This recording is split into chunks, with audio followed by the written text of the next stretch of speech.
ಶಾಲೆಗಳಲ್ಲಿ ಶಾಲಾ ಸಂಸತ್ ರಚನೆಗಾಗಿ ಇ.ವಿ.ಎಂ ಮೂಲಕ ಚುನಾವಣೆ ಮಾಡುವ ವಿಧಾನವನ್ನು ಈ ಒಂದು ವಿಡಿಯೋ ಮೂಲಕ ತಿಳಿದುಕೊಳ್ಳುವಿರಿ. ಇದು ಅತ್ಯಂತ ಸರಳವಾಗಿ ಚುನಾವಣೆ ಮಾಡುವಂತಹ ಒಂದು ವಿಧಾನ.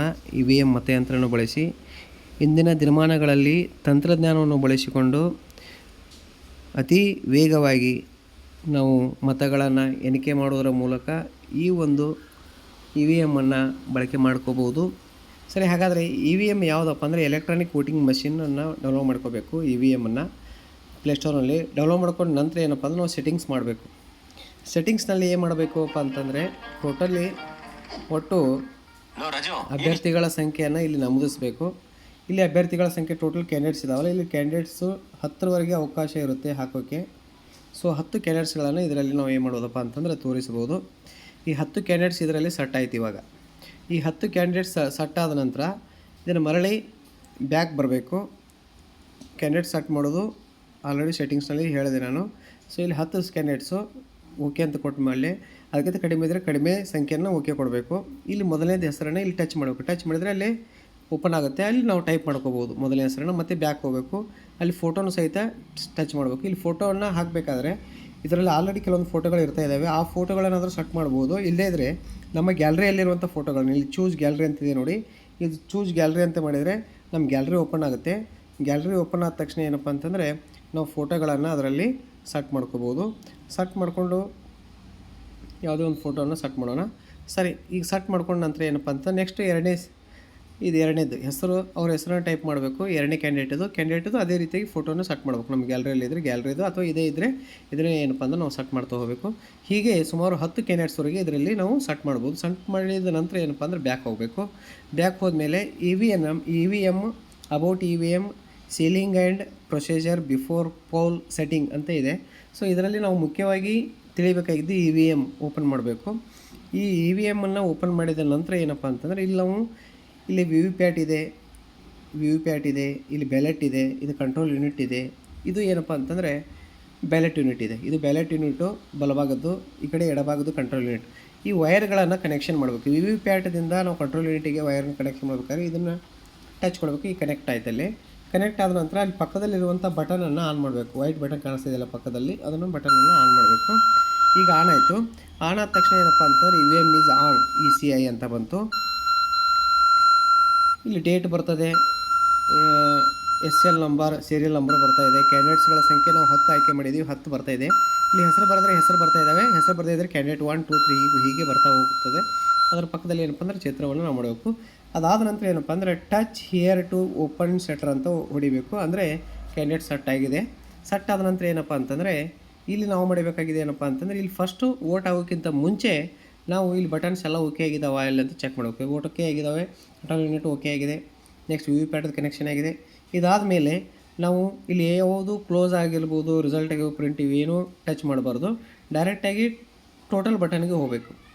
ಈ ಟೋಟಲ್ ಬಟನ್ದಲ್ಲೇ ಏನಪ್ಪ ಅಂದರೆ ಅಲ್ಲಿ ಬರ್ತಾ ಇರ್ತಾಯಿದೆ ಅದರ ಚಾರ್ಜಸ್, ನಮ್ಮ ಬ್ಯಾಟ್ರಿ ಚಾರ್ಜ್ ಎಷ್ಟಿದೆ, ಯಾವ ಡೇಟಿಗೆ ಆನ್ ಮಾಡಿದ್ದೀವಿ, ಕ್ಯಾಂಡಿಡೇಟ್ಗಳ ಸಂಖ್ಯೆ ಎಷ್ಟು, ವೋಟುಗಳು ಎಷ್ಟು ಅಂತ. ಈಗ ಆಲ್ರೆಡಿ ಇನ್ನೂ ವೋಟ್ ಆಗಿಲ್ಲ, ಇದು ಓಲ್ಡ್ ಇದೆ.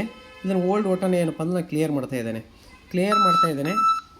ಇದು ಅಂದರೆ ಕ್ಲೋಸ್ ಮಾಡಬೇಕು. ಕ್ಲೋಸ್ ಮಾಡಿಬಿಟ್ಟು ಈ ಕ್ಲೋಸಿಂಗ್ ಆಯಿತು.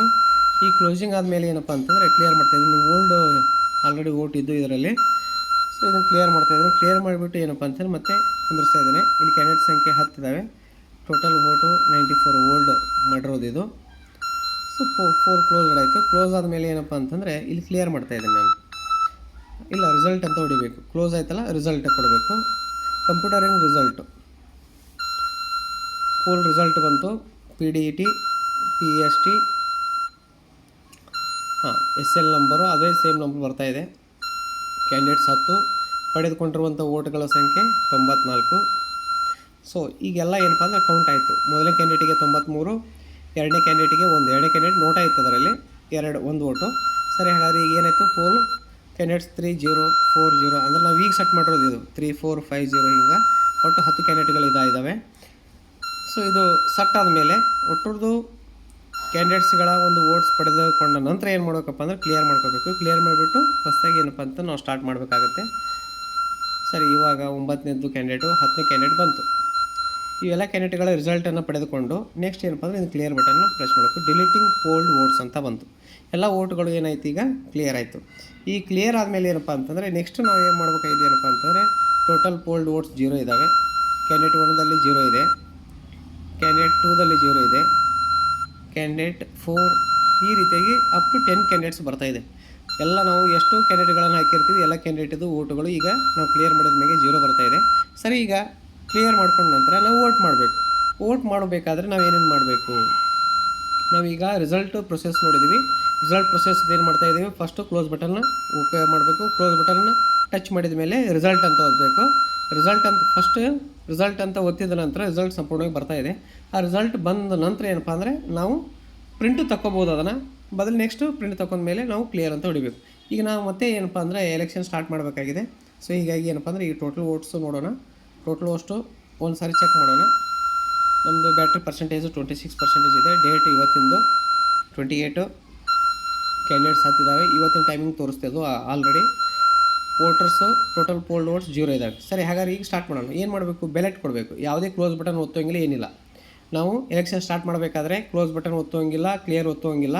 ಕೇವಲ ಏನಪ್ಪ ಅಂತಂದರೆ ಟೋಟಲ್ ಬಟನ್ ಹಾಕಬೇಕು. ಟೋಟಲ್ ಹಾಕಿದಾಗ ಅದರಲ್ಲಿ 0 ಬಂದ ತಕ್ಷಣ ಬ್ಯಾಲೆಟನ್ನು ಕೊಡಬೇಕು. ಬ್ಯಾಲೆಟ್ ಕೊಟ್ಟರೆ ಇಲ್ಲಿ BG ಅಂತ ಕೆಂಪು ರೆಡ್ ಲೈಟ್ ತೋರಿಸ್ತದೆ. ನಾವಿಲ್ಲಿ ಏನು ಮಾಡೋದಪ್ಪ ಅಂತಂದರೆ ಗ್ರೀನ್ ಬಟನ್, ನೀಲಿ ಬಟನನ್ನು ಒತ್ತಬೇಕು. ಇಲ್ಲಿ ನೀಲಿ ಬಟನ್ ಇದೆ ನೋಡು, ಒಂದೇ ವೋಟ್ ಮಾಡಿದೆ ನಾನು, ಅಲ್ಲಿ ರೆಡ್ ತೋರಿಸ್ತು. ಆ ರೆಡ್ ಆದಮೇಲೆ ಇಲ್ಲಿ ನೋಡಿ VVPATದಲ್ಲಿ ಅವ್ರ ಚಿತ್ರ ಬರ್ತದೆ.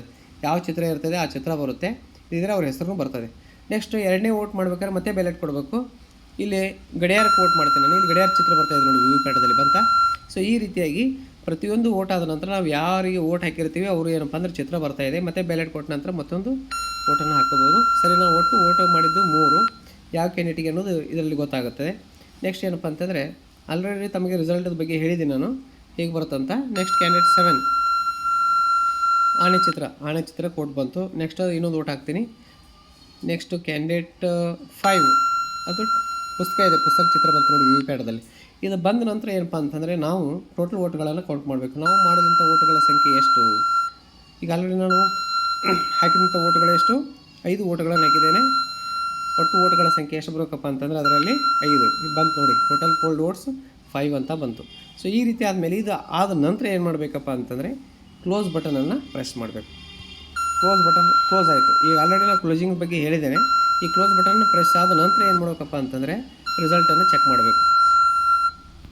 ಟೋಟಲ್ ವೋಟ್ಸ್ ಬರ್ತಾಯಿದೆ. Total candidates 10, total votes 5.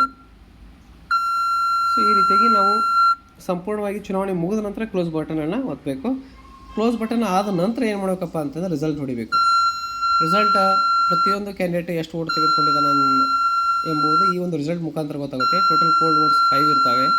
ಮೊದಲನೇ ಕ್ಯಾಂಡಿಡೇಟು, ಎರಡನೇ ಕ್ಯಾಂಡಿಡೇಟು, ಮೂರನೇ ಕ್ಯಾಂಡಿಡೇಟ್ ಎಷ್ಟು ಈ ರೀತಿಯಾಗಿ ಬರ್ತಾಯಿದೆ. ಪ್ರತಿಯೊಬ್ಬರದ್ದು ಏನಪ್ಪ ಅಂದರೆ ಇಲ್ಲಿ ಹೆಸರನ್ನು ತೊಗೋಬೋದು ಅಥವಾ ಆ ವ್ಯಕ್ತಿಗಳ ಚಿತ್ರವನ್ನು ಸಹಿತ ಇದರಲ್ಲಿ ಹಾಕ್ಬೋದು ಅಂತ ಹೇಳಿದ್ದೀನಿ ನಾನು. ಸೊ ಈ ರೀತಿಯಾಗಿ ಮಾಡ್ತಾ ಹೋಗಬೇಕು. ಸೊ ಇದೊಂದು ಏನಪ್ಪ ಅಂದರೆ ಅತ್ಯಂತ ಸರಳವಾಗಿ ಶಾಲೆಗಳಲ್ಲಿ ಮತ್ತು ಒಂದು ಚುನಾವಣೆ ಮಾಡೋಕ್ಕೆ ತುಂಬ ಅನುಕೂಲ EVM ಅಂತ ಹೇಳ್ಬೋದು. ಜೊತೆಗೆ ಇದರಿಂದ ಸಮಯ ಉಳಿತಾಯ ಆಗುತ್ತೆ, ಖರ್ಚು ಸಹಿತ ಏನಪ್ಪ ಅಂದರೆ ಉಳಿತಾಯ ಆಗುತ್ತೆ. ನಾವು ಬ್ಯಾಲೆಟ್ಗಳನ್ನು ಮಾಡಿಸ್ಬೇಕಾದ್ರೆ ಅತಿ ಹೆಚ್ಚಿನ ಖರ್ಚು ಆಗ್ತಾಯಿದೆ. ಅದಕ್ಕೋಸ್ಕರ ಏನಪ್ಪ ಅಂತ ನಾವು ಖರ್ಚು ಕಡಿಮೆ ಮಾಡಬೇಕಾದ್ರೆ ಸಹಿತ ಈ ಒಂದು ತಂತ್ರಜ್ಞಾನವನ್ನು ಶಾಲೆಗಳಲ್ಲಿ ಬಳಕೆ ಮಾಡಬೇಕು. ಆದರೆ ಸಂಖ್ಯೆ 10ಕ್ಕಿಂತ ಜಾಸ್ತಿ ಆದಲ್ಲಿ 2 ಮೊಬೈಲ್ಗಳನ್ನು ಬಳಕೆ ಮಾಡಬೇಕಾಗತ್ತೆ. 20ಕ್ಕಿಂತ ಜಾಸ್ತಿ ಆದಲ್ಲಿ 3 ಮಾಡಬೇಕಾಗತ್ತೆ. 30ಕ್ಕಿಂತ ಜಾಸ್ತಿ ಆದಲ್ಲಿ 4 ಮಾಡಬೇಕಾಗತ್ತೆ. ಸೊ ನಾವು ತರಗತಿವಾರು ಮಾಡಿದರೆ ತರಗತಿವಾರು ಸಂಖ್ಯೆಗೆ ಅನುಗುಣವಾಗಿ ಮಾಡ್ಬೋದು. ಸೊ ಅದರಲ್ಲಿ ನಾವು ವೋಟುಗಳ ಸಂಖ್ಯೆಯನ್ನು ನಿಗದಿಪಡಿಸಬೇಕಾಗುತ್ತೆ. ಇದು ಅತ್ಯಂತ ಸರಳ ವಿಧಾನ. ಇದನ್ನು ನಾವು ಶಾಲೆಗಳಲ್ಲಿ ಬಳಸಿ ಚುನಾವಣೆ ಸರಳವಾಗಿ ಮಾಡ್ಬೋದು. ವೀಕ್ಷಿಸಿದ್ದಕ್ಕಾಗಿ ಧನ್ಯವಾದಗಳು.